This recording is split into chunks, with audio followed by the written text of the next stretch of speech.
so he could continue to play on 3 strings and that kind of thing. So yeah, it was pretty amazing, just the theatrical effect. So one basic characteristic then of the 19th century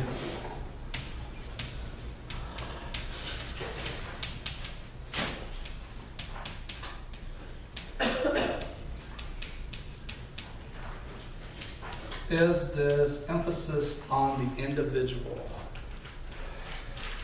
And so, you know, musically, there are way more things that are in common, you know, with the classical period that you see in 19th century music. So it's basically the same harmonic vocabulary, the same forms, you know, but the difference has to do just with, you know, the emphasis, and it has to do with emotional intensity as well. So this idea of an emphasis on individual expression is very basic to this style.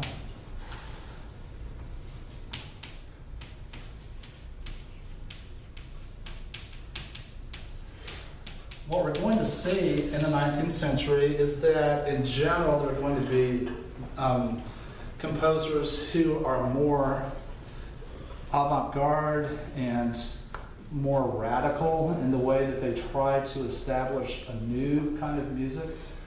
And so you'll see this group that, and they all kind of develop from ideas from Beethoven, but that Berlioz and Franz Liszt and Wagner, and then later in the century you're going to have Richard Strauss and Mahler, that they all are writing music that is not as much influenced by Viennese classicism, which basically has to do with how much they, you know, how they viewed the relationship of emotional content and formal construction. So, but whether or not they were more avant-garde or whether they were more conservative, like someone like Brahms, who was very much influenced by Viennese classicism in the way that he used forms, they all had to do with this intensity of expression.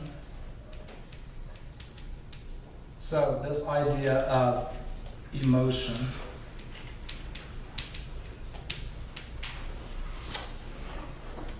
And the second idea is just the desire to create an atmosphere, create a mood.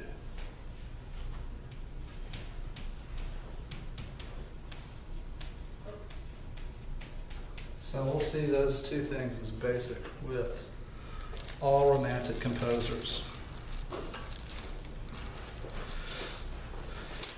All right, so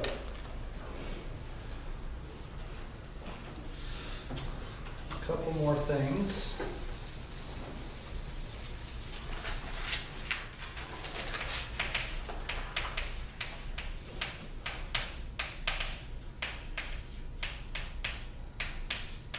Was this emphasis or interest in folklore?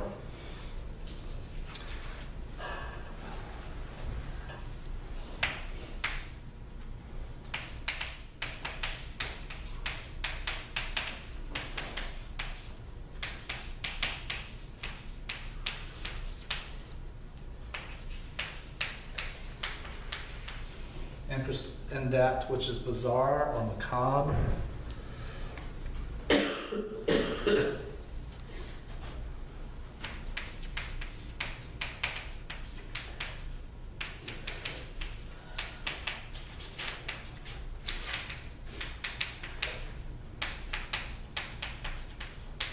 Desire to live life to its fullest, to experience the highest highs and the lowest lows.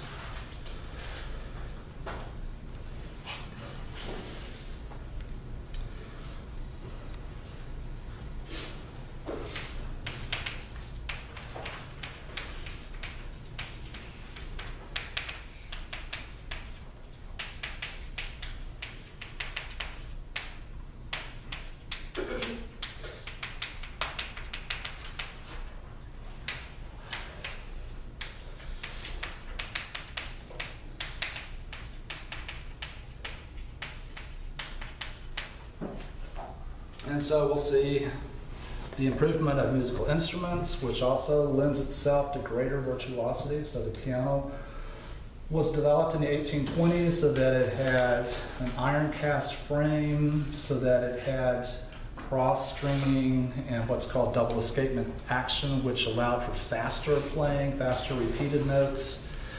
And you have the development of valves on brass instruments. So all of these things allow for greater sense of virtuosity. All right.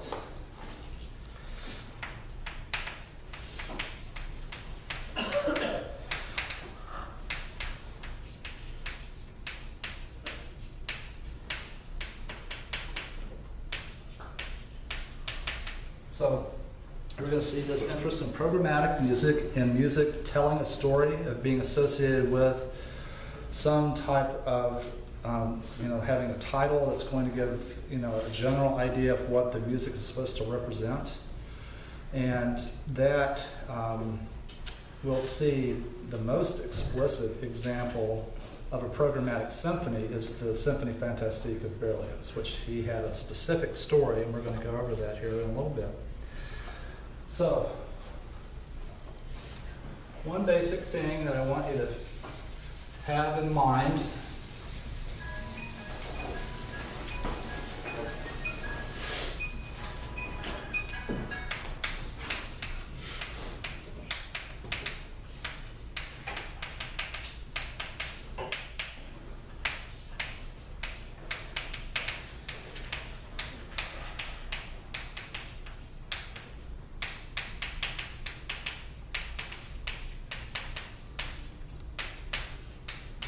has to do with the relationship of emotional content and musical form, the way things are organized. And so in general, with the Romantic artists, it was the emotional idea that was the primary force, that was the impetus for the musical creation, of touching the listener in such a way that you moved them emotionally. And so they were trying to connect with the emotions of the listener. And so the way that forms were structured was a secondary consideration. So we'll see in this first movement of Berlioz' Symphonie Fantastique this idea. So the idea of balance and symmetry is not as important with a Romantic approach. Whereas with classical,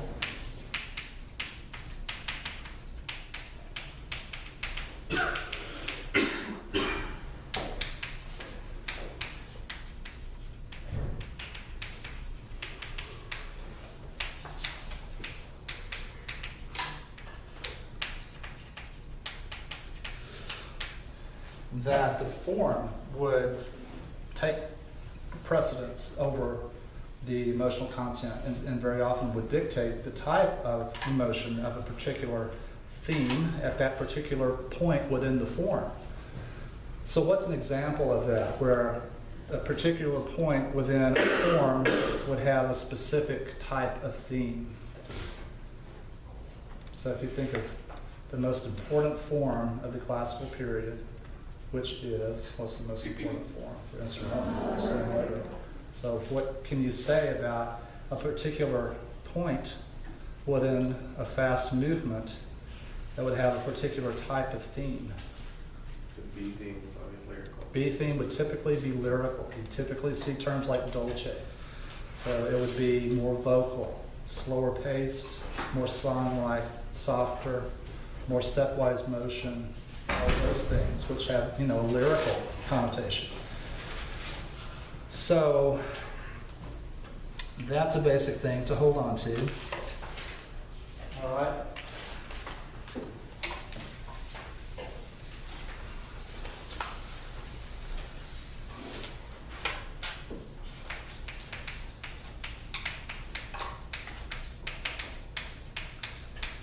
So just have this in your notes so I can mention this.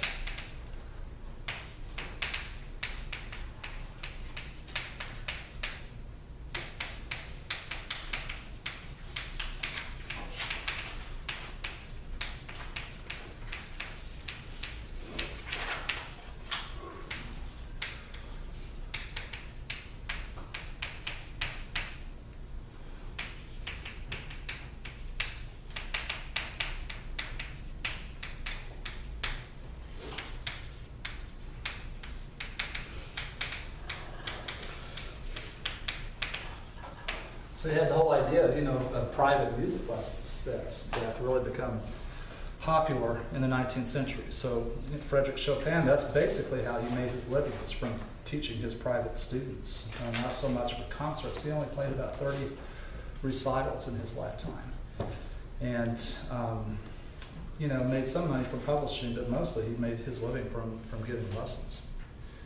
So this idea of, music as fantasy.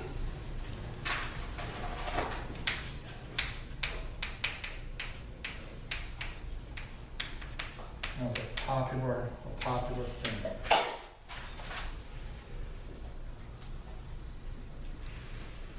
All right, so when we compare characteristics musically of the two eras, like I said, they have way more in common than what's different. But there are some things that you can say that are different about the two styles. So again, this chart on page 229, let's go through this here quickly. So if you have a copy of the textbook with you.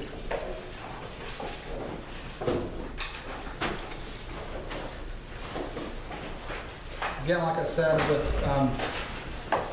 this chart, you want to be sure that you understand all of the terms that are listed in the chart, and that you can use these terms in describing musical style. So, see all these listing of composers here. So you see that Beethoven and Schubert are listed under both classical and romantic. So they're seen as transitional composers who are based in the Viennese classical style, but then who evolve into this romantic expression. The composers who were born around 1810 are the composers who are the first generation of completely romantic composers. So that would be Mendelssohn and Schumann, Chopin, Franz Liszt, Richard Wagner. They were all born within like 4 years of each other, right around 1810. And so we'll study a lot of these composers on that list there. So some of the ideas melodically is that you have a wider range of the highest note and the lowest note within a romantic melody. So that expansion of range is a basic characteristic. There's a greater sense of chromaticism in the romantic style. Chromaticism is something that's always associated with emotional expression.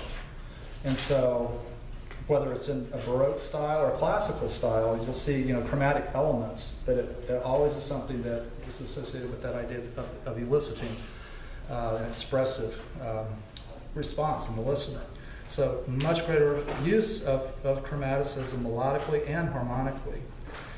So the melodies tend to be in more open phrase constructions. So you might add that to your list there and just or put that in your notes, just that we talked about the terms closed phrasing. So classical music follows Viennese classical style more regular patterns, so 4-measure phrase lengths. So you just have a little greater use of irregular lengths, and that kind of fits with the whole idea of the 19th century, this attraction to those things which are irregular and not conforming. Rhythmically, this term tempo rubato is important to have in mind because that's a basic element of romantic music, is the rhythmic flexibility of this music, and that it was something that was expected of the performer, that you wouldn't play something metronomically, that it would have a sense of ebb and flow about it. So greater elasticity. So be sure to mention that when you're talking about romantic rhythms. The idea of rhythmic diversity, I would also add something about that the rhythms in the 19th century become more irregular and more complex. So you start to have more patterns where you would have an irregular number of notes, so subdivision of the beat into something like 13. So like a fioratura passage in the Chopin nocturne might have 13 notes in the melody in the right hand against 4 notes in the left hand. And so you have these more complicated cross rhythms playing against the meter of a work, and it's just greater, more complex. All right, with harmony, this idea of chromaticism and then expanded concepts of tonality, you start to have more remote keys, so more distant modulations. So instead of it being centered around tonic and its closely related keys, you start to have then use of inharmonically spelled harmonies that will then take you to more distant keys, keys that are greater than 1 sharp or 1 flat from the original. And so that leads to a more expressive kind of effect. The texture of this era is primarily homophonic. You have more polyphony at the end of the century, but in general it's more homophonic, just like the classical, so there's not as much difference between those two as there is with the Baroque style and the classical style, which had, this tremendous polyphony at the end of the Baroque period. So that's what we'll see when we're looking at that in the next section. Then the genres that were being composed were basically the same. They added the one movement symphonic poem. So I'll talk about that at the very end of the term, the tone poem of Franz Liszt, which used the technique of thematic transformation, taking a single theme and then continuing to change the personality, the way that the theme appeared, so made it seem very different, but that it continually evolved through a work and using programmatic titles with these symphonic poems. Also, the character piece is an important type of keyboard work that developed in the Romantic period. And so let me just write this up.